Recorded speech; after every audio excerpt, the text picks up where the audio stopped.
All right. Why don't we go ahead and get started? Sure. All right. Well, thank you everyone for joining. I'd like to first welcome you all to the Direct Cremation podcast webinar titled Get Ahead of the FTC's Upcoming Funeral Rule Amendments with none other than Poul Lemasters, funeral director, philanthropist, and more importantly, death care lawyer. I am your That's host, fairly Tyler long guy. Yamasaki, CEO of Parting Pro, the #1 cremation arranger. And I'm joined by my co-host, Will Michaelis, former manager of the Omega Society and funeral home consultant. Hey, everybody. Hey. Today we're privileged to be joined by Poul Lemasters, who has kind of been really instrumental, I think, in helping shape what the FTC amendments are going to be proposed. And so I think what we'll talk about today is just what your experience has been like so far, Paul, what you think is coming down the pipeline and how that might affect us going forward in death care. Absolutely. Yeah, it's been a journey, and we still have a journey ahead of us. And I do want to be clear. I appreciate your nod that I'll be instrumental in the what comes out. I do not want to be responsible for what ultimately comes out. I'll take full responsibility for what we suggested, though. Yes. If it works out, great. I no, it's we are at the we're at the hands of the FTC. They get to decide whatever they want. Yeah. Yeah. Well, I think maybe we'll start there is, Yeah. I think a lot of us here today are probably wondering why did the FTC go ahead and try to fix something or amend something that, some might say is not even broken? Why the overreach? Why now? Yeah, it is a great question. For years, so historically, every 10 years, every FTC rule is has to be up for review. It's a process. So it doesn't matter what it is, the funeral rule, the airline rule, there's an optical eyeglass rule, there's thousands of rules. And every 10 years they go and hey, we need to look at it again. And a lot of times it's a rubber stamp, yep, everything's fine, move on. And for many years, that's what's gone on with the funeral rule. Call it a perfect storm, maybe. This time it came up for review. A few things happened. One, you had a very try not to become political. You had a very liberal, open arms kind of evolving FTC commission. There are 5 people on the FTC commission. During this time period, it was 3 Democrats, 2 Republicans, and it was the FTC commission has, as if you never pay attention, probably for the first time, people are hearing things out of the FTC like never before. All sorts of new rules proposed, everything. So you had a new makeup of the commission. That was one. The other thing is the consumer groups.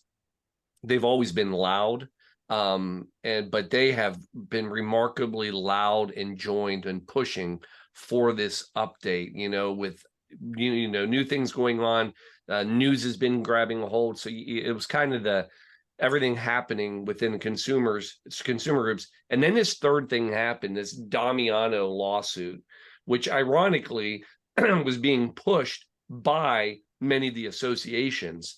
So Damiano, that was the Heritage Legacy online cremation provider, and they were kind of a bad actor working in a lot of different states without a license, and nobody could really put a stop to them. And for years, again, associations have been telling the FTC, you need to go after them. You need to go after them. Well, they did right at the same time that this happened. And then they didn't shut them down, but they made them do a lot of new things. But I think among that, there's others, but those are the 3 main things where we hit this wall and they basically said, enough's enough. Let's update the rule. We need to do it. What was really interesting, and the last thing, and I'm rambling, but what was really unique is every 10 years when a rule opens, normally it's a very procedural thing. Boom, it's open, it starts.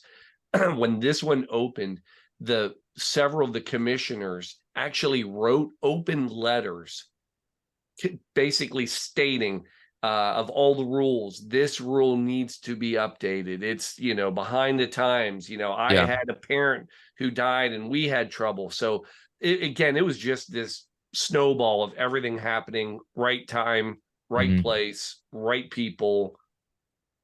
Not great for us, and it's not a bad thing. And I don't want to come out and say, oh, FTC and funeral rules the worst thing ever. I'm not saying that. But as you said, Tyler, it was working. Yeah.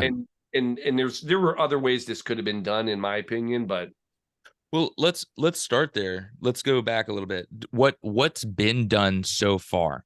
I know that you've been a part of at least a few meetings over the yep. course of time regarding this, uh, to set the stage for the results. Bring us through what those meetings included and how they progressed and what was prioritized. Yeah. So, what's really interesting about this, you actually, to the full picture, this all started in this review right before COVID. Mm-hmm. So it was right before quarantine, everything got shut down. The only reason I remember is I had actually just become general counsel somewhat recently with ICCFA. And, so we're getting ready for all these things, including, our annual conference. And then all of a sudden the FTC comes out. Then all of a sudden you start hearing things about COVID. Next thing you know, things you never thought about. We're like, hey, we may have to cancel our conference. And so everything was hitting at once. And I only mention this because ICCFA at the time, Scott Gilligan was at NFDA. We actually talked and we went to FTC and said, look, we need 90 days. We need them extra time because the initial round of comments were due. And we said, we're in the middle of a quarantine. We can't get funeral providers to stop and, write down their thoughts on this. I mean, we're handling tens of thousands of funerals, and they did, and they gave us time. But that's when this all started. And then since then, we've had a second round of comments. We've had meetings, I won't say off the record, but in person and also virtually. And then How many of those do you think from 2020? from 2020 till now, I mean, Yeah. we have met with them no less than at least twice a year. Okay. So that's at least half a dozen. Yeah. Yeah. Okay. And then, if kind of fast forward, probably the biggest things that have happened is the FTC not long ago decided they were going to hold a workshop. But actually, I do need to back up because there was actually a couple meaningful events that happened. So basically, how it worked is we file our first set of comments and then it goes silent once again.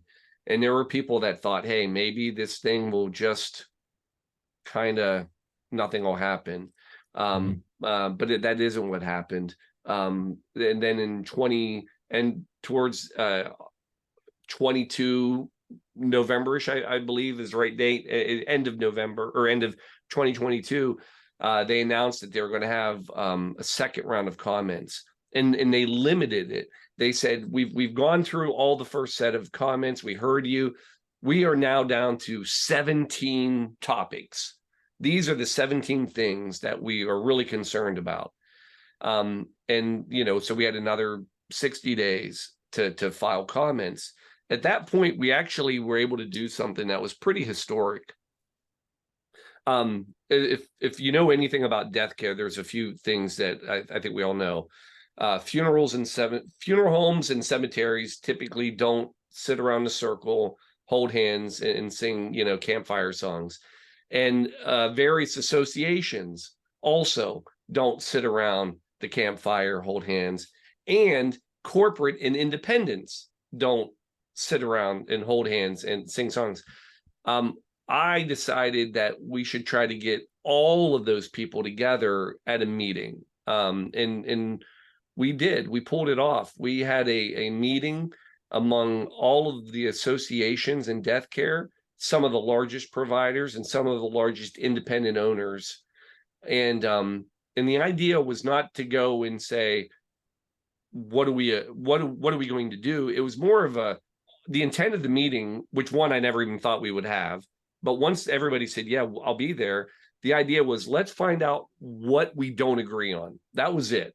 Because I figured if there's 17 items, maybe 10 of them we could agree on. And then if we Right. file our comments as a collective group, that's more powerful voice. When we left that meeting, we actually found common ground on all 17 items. Wow. It was unbelievable.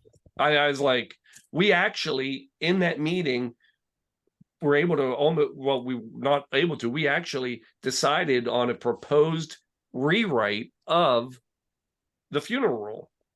And we submitted it. It's public record. You can go see it. All the associations said we would accept this. So that was probably, that was, to me, a huge step. And then it kind of went quiet again. And then if I can keep going, then they announced a workshop. And what time are we talking about now? What so year, now we're just, roughly? Yeah, so roughly. That was, I think we all met in January of 22. Yeah. So I have some dates wrong. It was November of 21. Then it was January of 22, I think, when we all met. Fast forward, goes kind of quiet again. And then the workshop was announced, and we just had the workshop just a few months ago.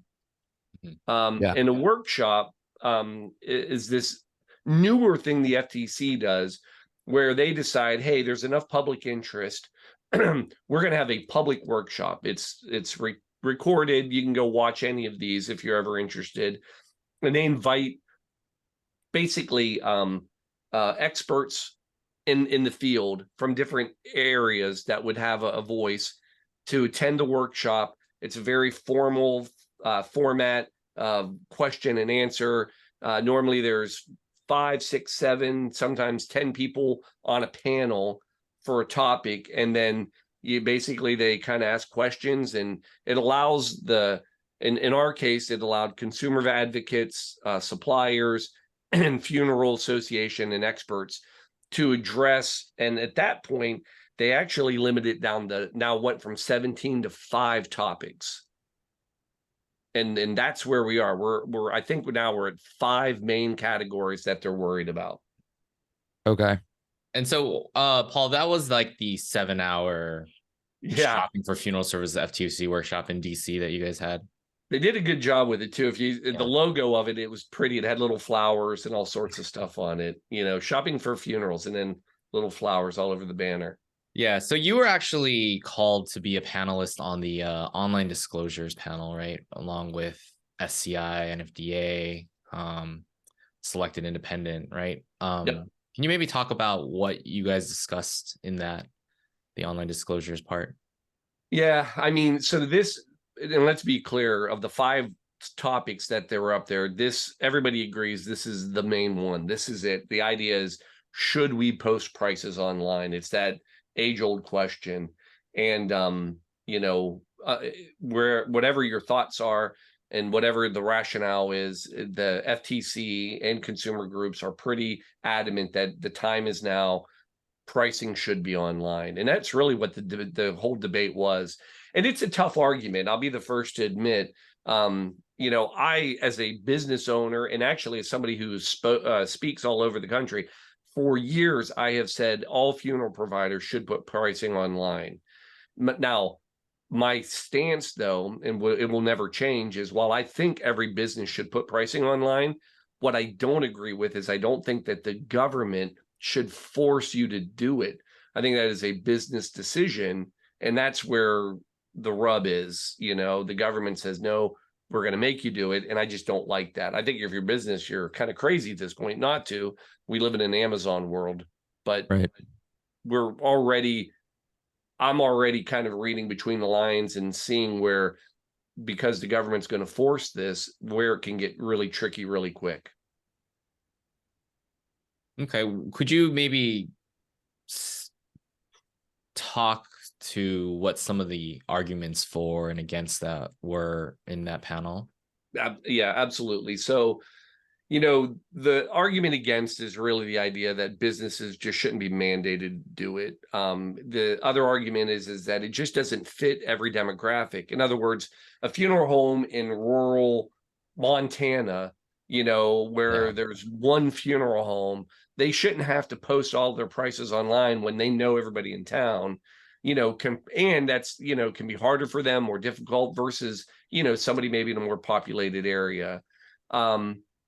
So those are some of the arguments. It really is just this, the idea of also that this will ultimately make, or at least give the appearance that funerals are commodities.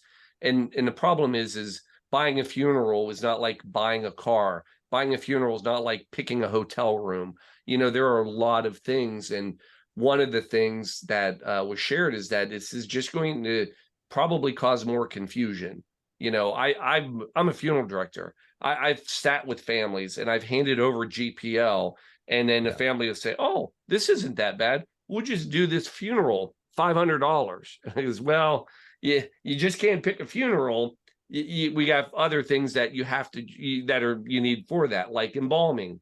Oh, well, we don't want embalming, which is another debated thing. Said, okay, well, you don't have to have embalming, but then we have to, dress and casket the body. Oh, well, we really don't want a casket. Well, you need a casket if we're going to do a bear. You start putting all these pieces together, and it's as simple as the general price list is, it's still confusing if you don't understand what a funeral is. And that's a lot of the rub.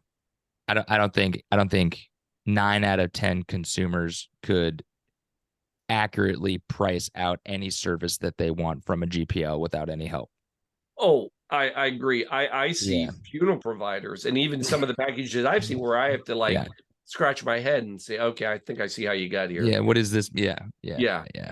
And then, I mean, the argument to price online, I mean, they're good arguments. One, we live in a society where everything's available online. It's, Amazon world, it should be there.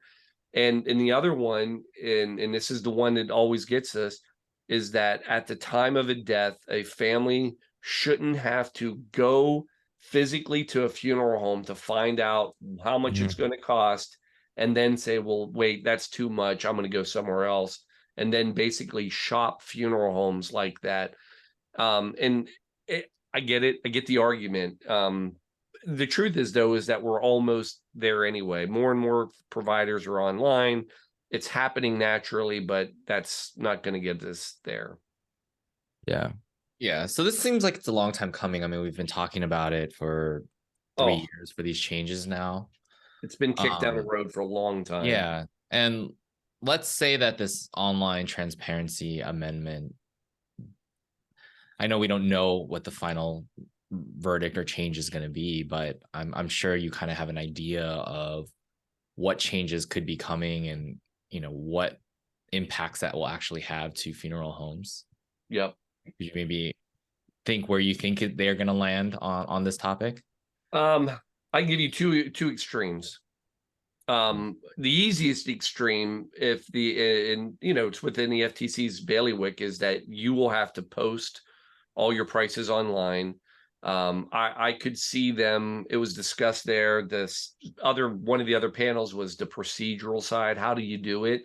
And I could see that there'll be some sort of click rule, like you have to be able to get to the prices within 2 clicks or whatever. That would be the extreme. If you have a funeral home, if you are a funeral provider, which is more than just all the funeral homes out there, if you are a funeral provider and you have an online presence, you have to put your pricing online. That would be one extreme. In some ways, it's the easiest option for the FTC. What we're pushing for is more of a scale, more of a graduation level. And it would start off that if you provide services and products online, so if I can click and buy or shop, you have to put your pricing online. That's kind of the easy, hey, you're allowing consumers to shop, you have to give them prices.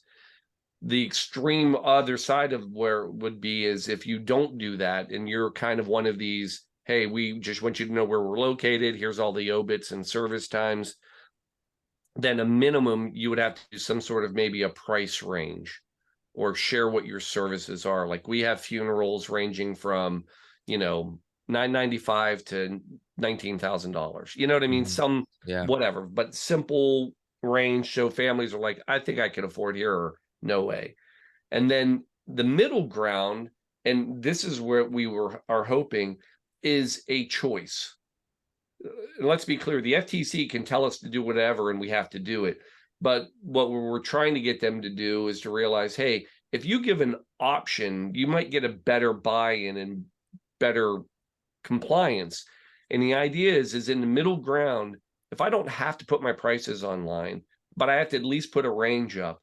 If I, as a provider, choose to put my pricing online, even though I'm kind of in the middle, that will give me kind of a safe provision. Meaning, right now, for example, if the FTC shops you and your price list is messed up, not handing it out, but just physically it's wrong, you have things, the FTC actually will normally give you 30 days to correct it. It's a kind of a safe harbor. It's a little like, and I said, extend that so that if I have my prices online and then maybe I don't give them out in time during an arrangement, it's not that I fail to, but maybe you'll give me you'll let me know, hey, you didn't do it, but because your prices are online, we're going to give you another shot. It's kind of a safe harbor.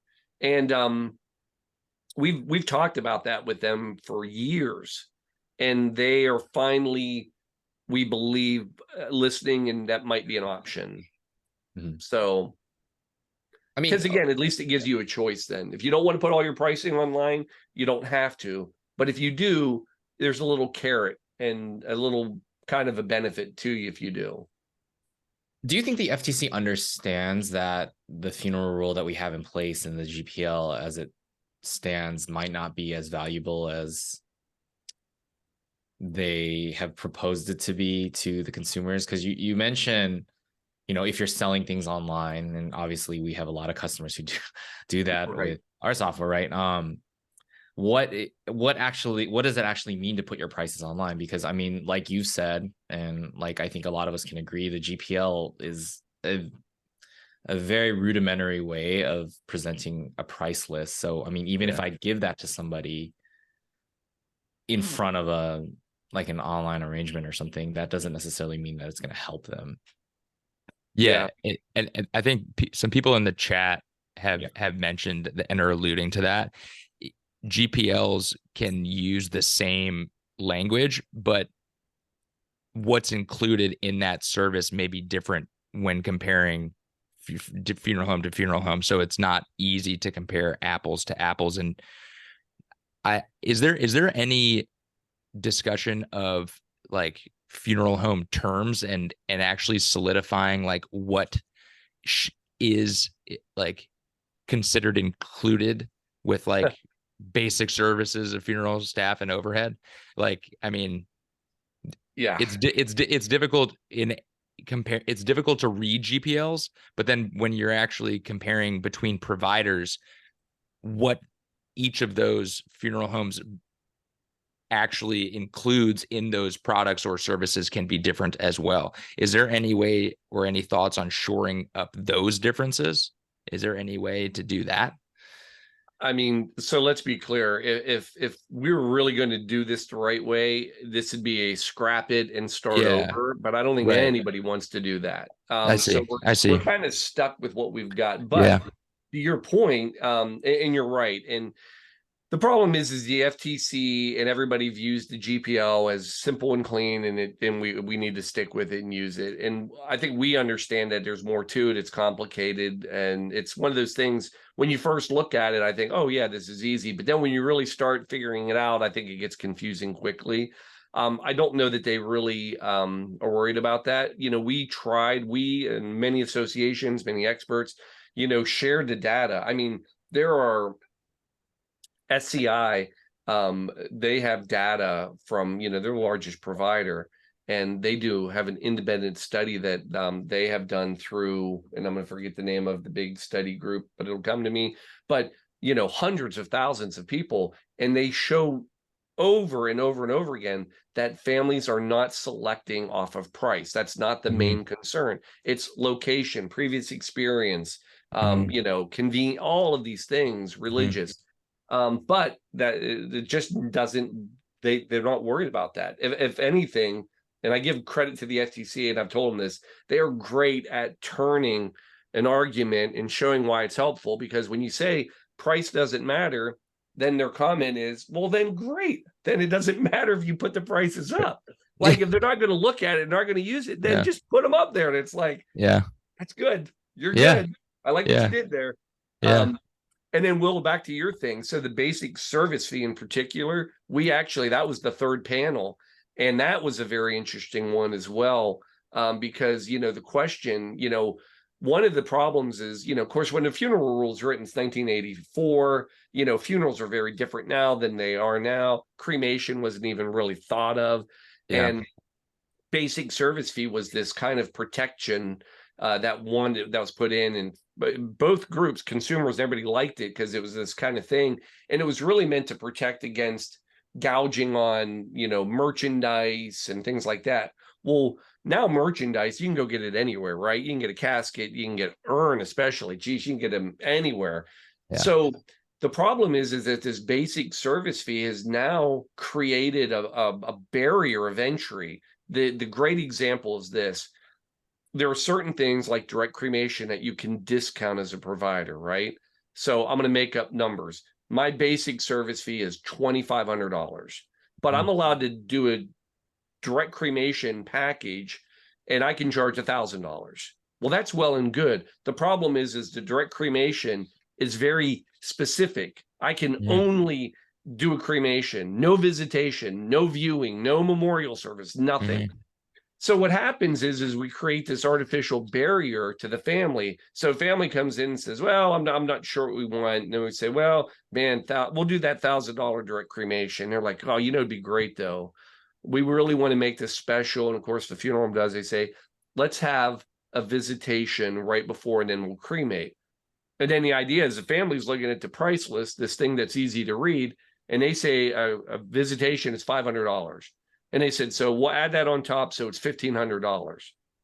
But the way the rules are written right now, we'd say, well, we can't do that because that's not a direct cremation. Now we have to take and go to our basic service fee, starting at $2,500.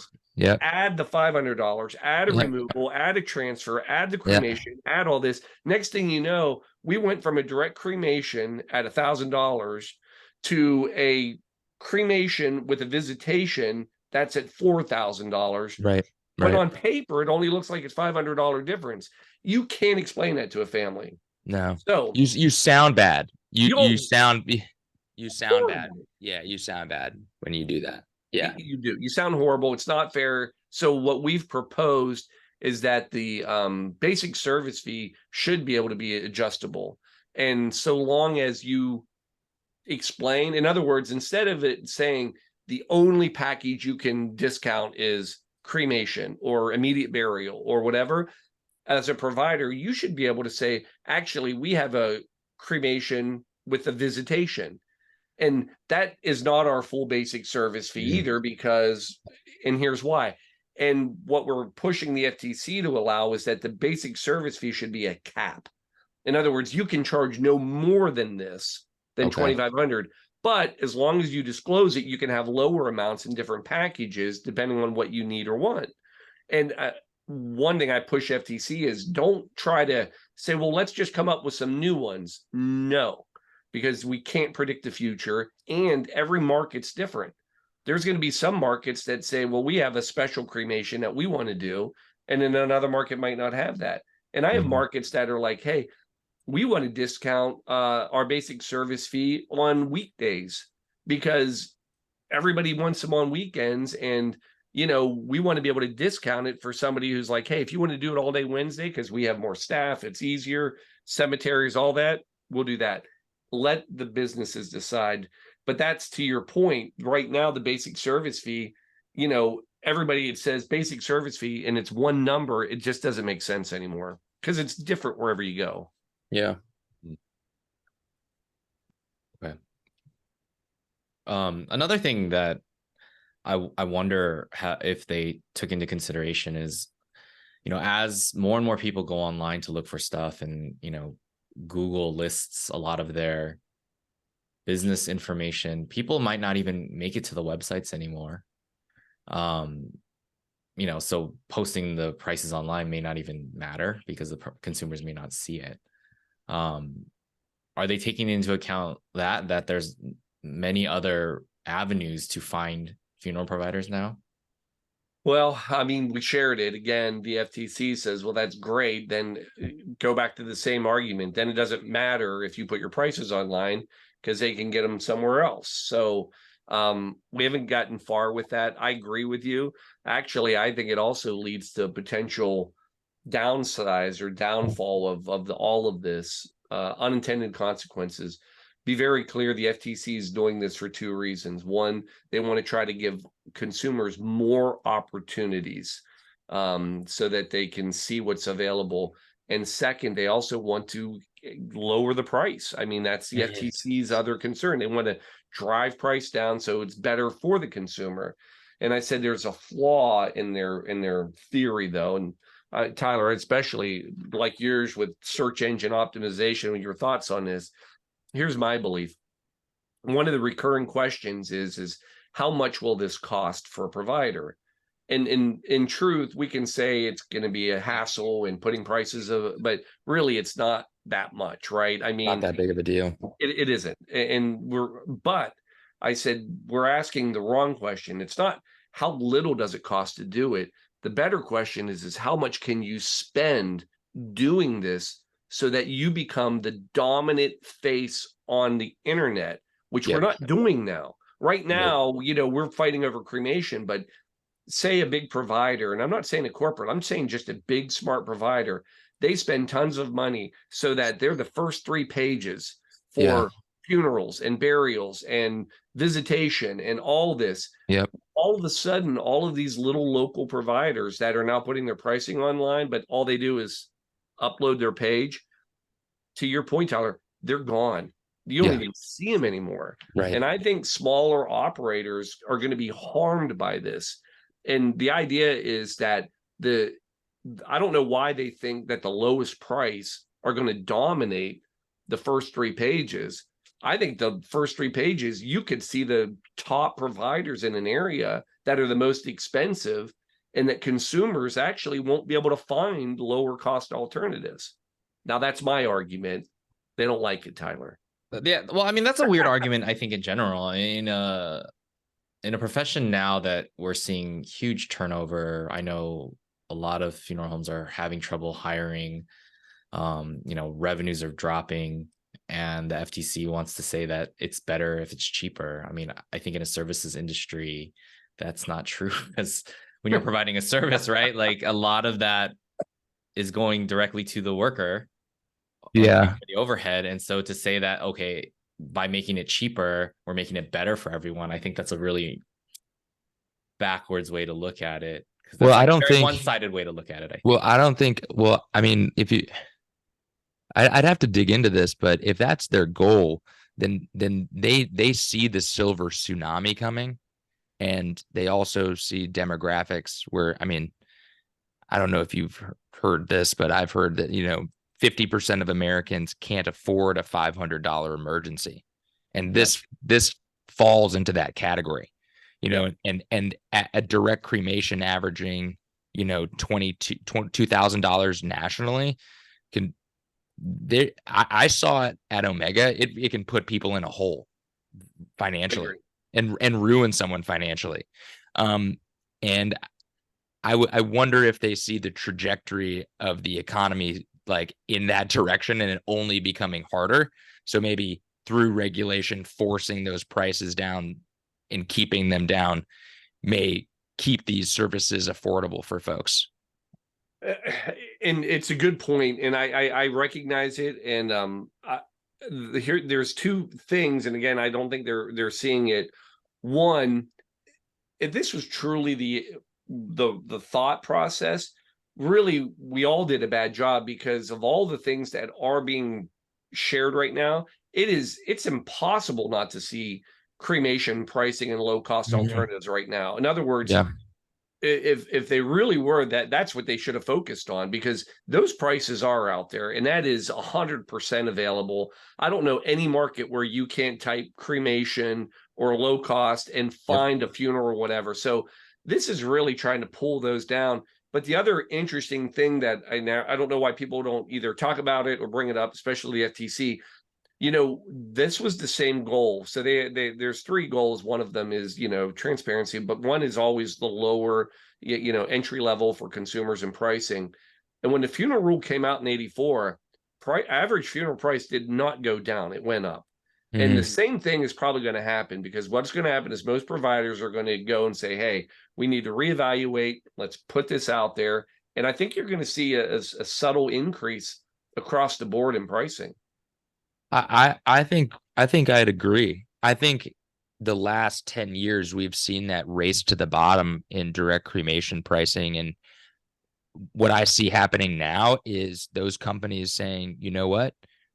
We're going to raise from 750 to 995, and we'll probably take a little bit less cases, but our team will be happy and we'll probably make about the same amount of money.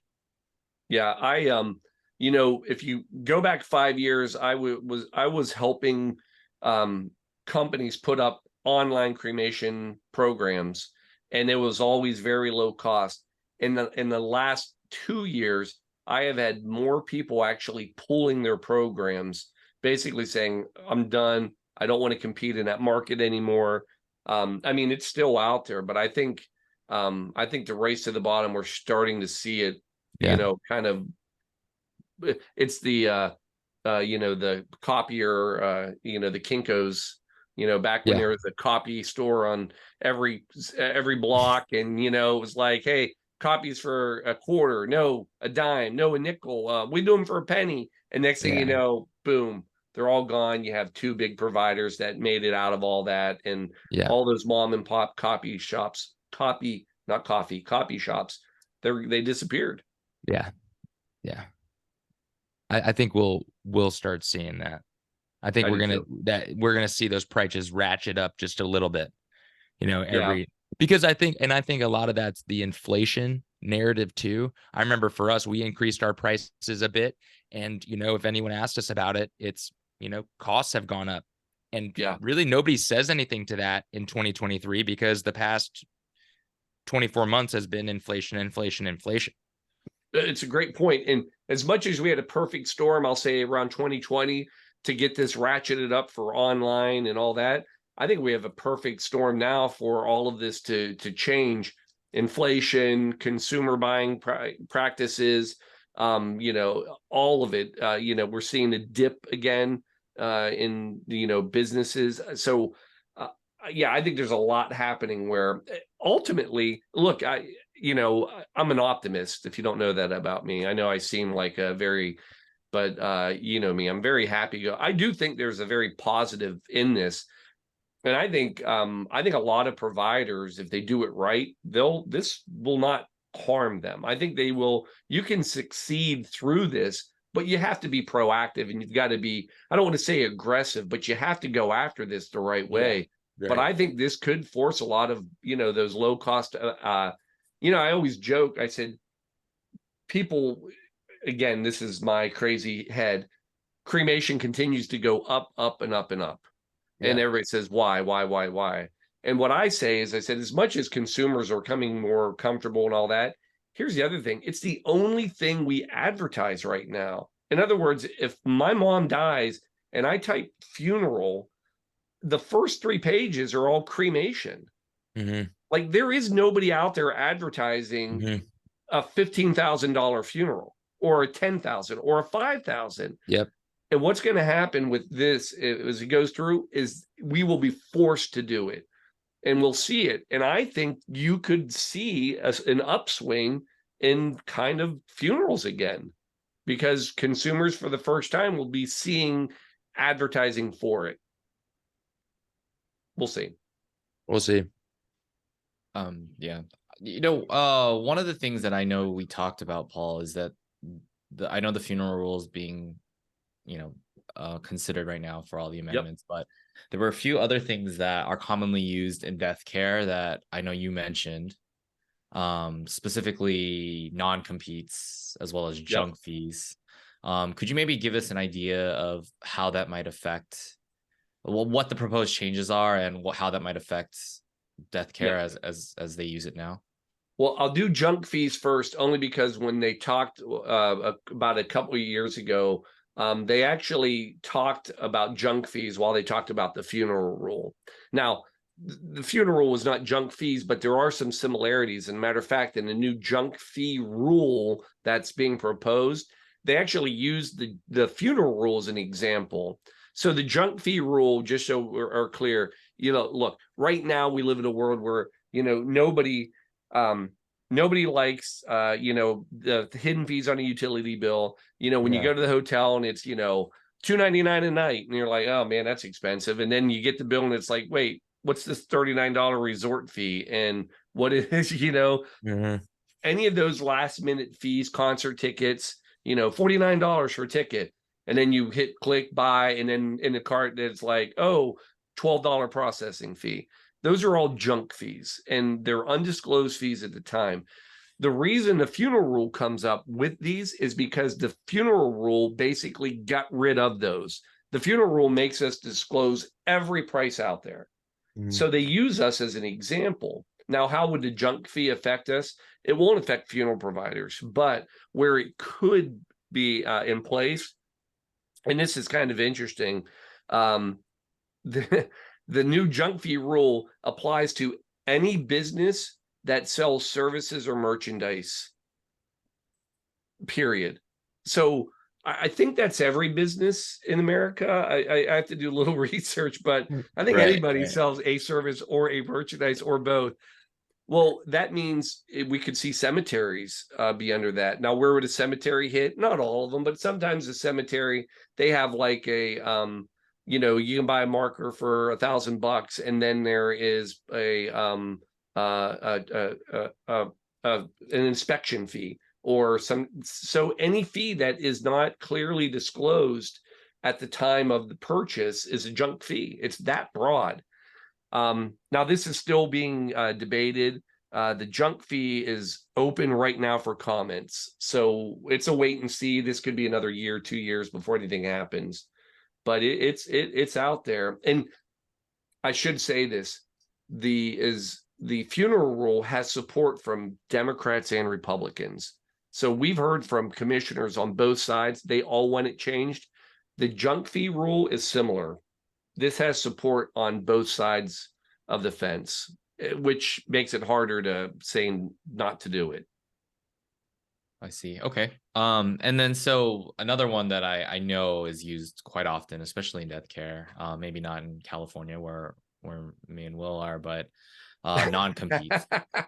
Yeah, you guys, you've already had this taken care of. So yeah, non-competes, again, another big push from the FTC. They want a non-compete rule.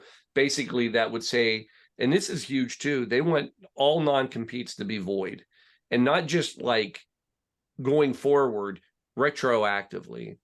Oh wow. Yeah, it's a huge deal.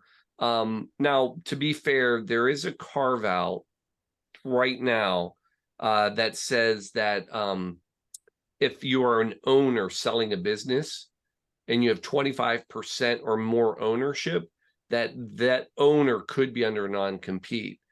Now, the problem with this carve out is we for death care, we don't believe it's broad enough.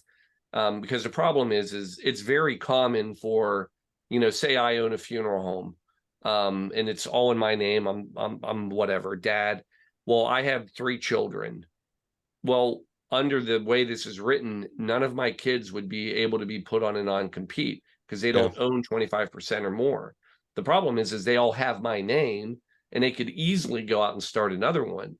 And that's scary for a buyer. Like if I'm running a funeral home and my son or daughter could basically not be under non-compete and just go open one next door right after you give me a check for, $5 million, and I won't compete, but I'm going to give my kids $1 million and they're going to go open another one with the same name.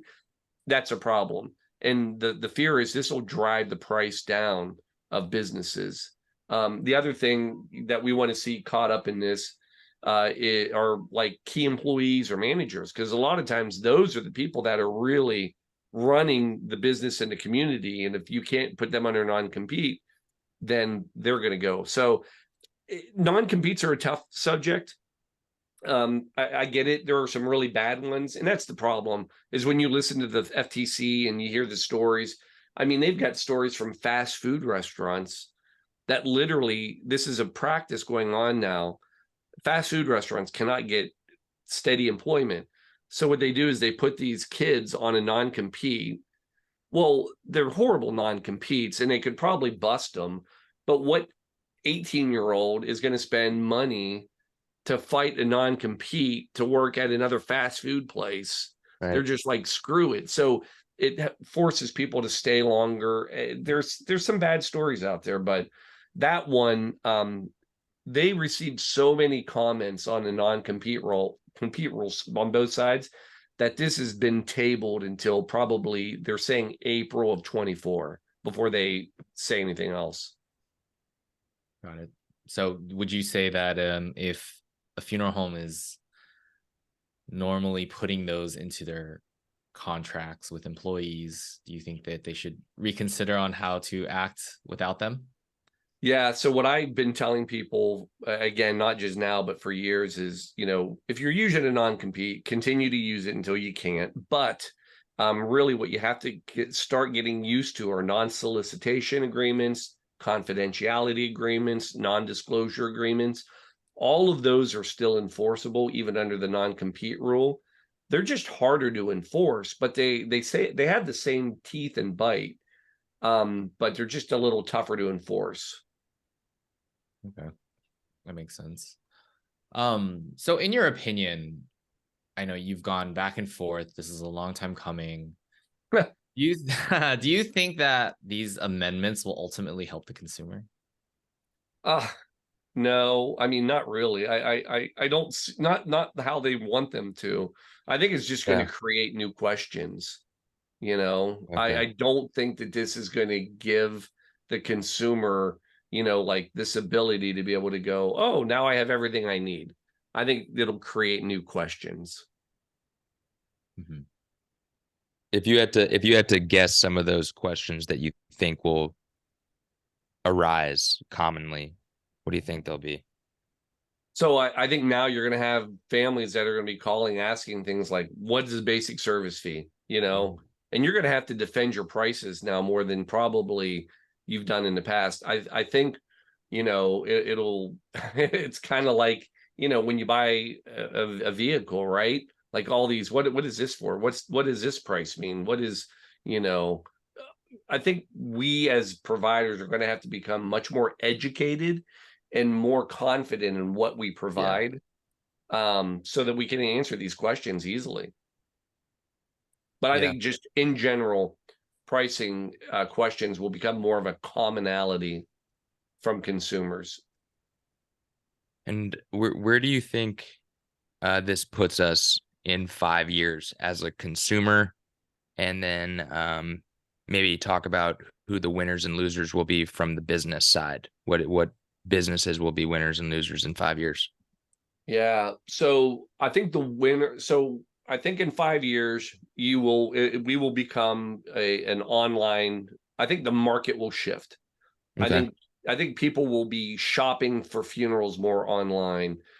They may not finalize the deal, but just like cars, look, 10 years ago, if you would have told me I could shop for a car almost entirely online, I would have said you're crazy, right? And now I don't. I mean, I got 2 kids that are over 16. I mean, the first place I go and look, I go online. And if I go to a site where I can't really get a good view and cost analysis and breakdown, I don't even go to them. I skip it. So I think in 5 years, the death care market will become more online, and people will be shopping there. They'll be looking and learning. The big winners, I think, are the people that are going to be able to somehow capture and show value for their price. Because now, to me, that'll be the biggest, hardest thing, because you're going to have to show value. You guys both said it. On paper, now everything's going to look the same. Your basic service fee is $2,000. This one over here says basic service fee is $100. Why am I paying you $2,000? And you're going to have to physically be able to show on a website why you are worth what you're worth, because you may never get to talk to the family ever. And you have to be careful about where you put your value. You know, if you believe that your value is wearing a full tuxedo and a top hat, Yeah. like, do people care? Yeah. And is that really is that the hill you want to die on in terms of value or perceived value? So Yeah. I think you're completely right. You're completely Yeah. right. I think funeral providers have lived in a world of all things to all people. And we've been able to do that because families came to us and we could kind of adjust and, oh, I see what this family is now. Mhm. And I don't think you're going to be able to do that. It's kind of like, for me, a law firm. Law firms over the years have geared into specialty areas, and Yeah. it's hard to be a law firm that is like, hey, we do it all. Yeah. Because you can't portray all on a website. So you have to really say, here's what we do best. And you're going to have to really get comfortable and be proud of what you do best. And hopefully that's the family you get and you serve. Yeah. But one of the biggest benefits funeral homes have enjoyed is that families had to call them at Yeah. some point. This could change that. They don't Mhm. have to call you anymore. Yeah. Yeah. You really need to put your best foot forward without getting the opportunity, without requiring the opportunity to speak to someone. Yeah. Yeah. And when you get that phone call, man, you better be ready to. Yeah. We harp get on it. that all the time here. Yeah. We harp on that all the time. Phone etiquette, like, Oh, it has to be on point every single time. it'll never be more important after this rule changes, because Mhm. now you have to understand that they will have access to all information in their eyes. Mhm. They won't Mhm. understand it, but they'll have it. Dangerous. Yeah. I think you're right. I think we're going to see the paradigm shift online, and I can definitely see firms becoming specialty providers and being able to speak to what they do well and not doing anything that they can't do well Yeah. in their mind. Yeah. We had a question in the chat here. What would you suggest? I think this is for basic or for GPLs. What would you suggest for e-commerce brands that only handle direct cremation services regarding posting the GPL? See, they talk about embalming and such services. You won't need to put those on that GPL. So that's so we didn't get to it, but that was the fourth panel, and it was about all these disclosures that are out there. And one of the things, and we, again, all the associations, we all agreed with this, is that, it's crazy, all of the disclosures, when some of them we don't need. Embalming is a great one. Right now, the way it's written, you still have to say embalming may be available, even though we don't provide it. And Right. it just doesn't make sense. I have places that don't sell vaults or at all, because it's all cremation and do no burials, but yet they have to say immediate burial. We don't provide this, vaults. Yeah. We don't sell them. And you Yeah. have to put the disclosure. So we are hoping to clean that up, that if you only have to use the disclosures that you actually would relate to you. Yeah. Now, keep in mind, the consumer groups, they have a list of about 10 more disclosures that they would like to see added, which is crazy. But yeah, so we'll see how the disclosures shake out. All right. Paul, thank you very much. I know we have a couple more minutes. I just kind of wanted to. So changes are coming. It's pretty undeniable that they are going to come. There's going to be probably a pretty big impact on death care as it stands today regarding these. What is the timeline on these? Like, when can we expect these changes to happen, or the amendments to be put in place, and when will we actually have to make changes to how we operate? Yeah, best guess right now. There are a lot of comments filed. It sounds like first quarter of next year, that they may be ready to come out with what would be a proposed rule. So right now, all we've done is talked about it, ideas.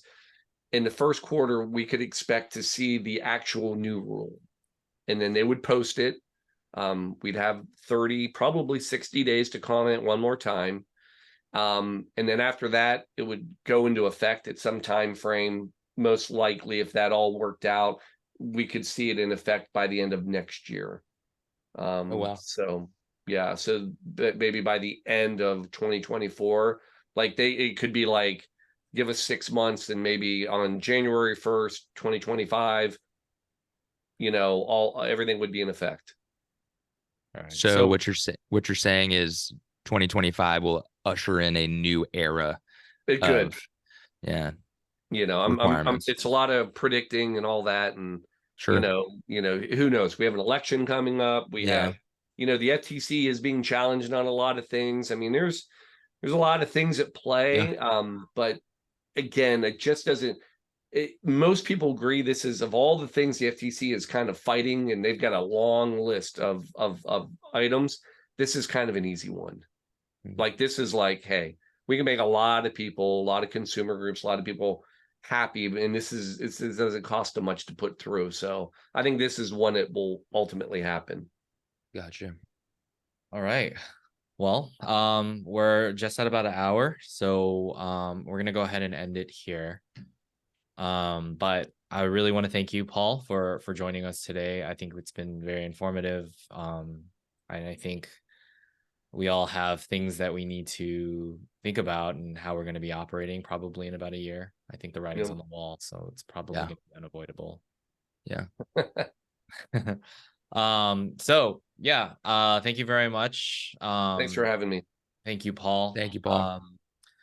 For the Direct Cremation Podcast, I'm Tyler Yamasaki with my co-host, Will Michaelis. Thank you, everyone. Thanks, everybody. Thank you. To everybody.